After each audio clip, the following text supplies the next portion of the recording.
Hello all, welcome back for another video, service reset my car. And today I'm gonna show you how to service reset an Audi TT 2013 manually. We did an oil change for this car and I'm gonna show you how to reset this back manually. Before we start, as always, I want to mention our YouTube channel, it's Service Reset My Car. Subscribe to our channel, it is very appreciated. If you have any comments, questions, anything to say, you can find us on the commentary. I'll get back to you as soon as possible. Okay, let's start. This is an Audi TT 2013 and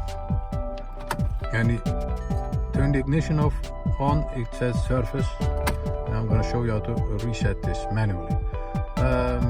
Turn off the ignition, turn the ignition back on, and once you turn the ignition on, there are two buttons over here. I'm gonna pull this button towards myself and wait for it till the surface indicator over here disappears.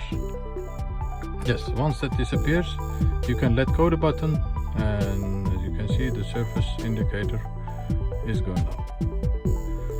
And that was it. Subscribe to our channel if you haven't subscribed yet, and give us a thumbs up if you like our videos. See you next time with another video on another day. Bye bye.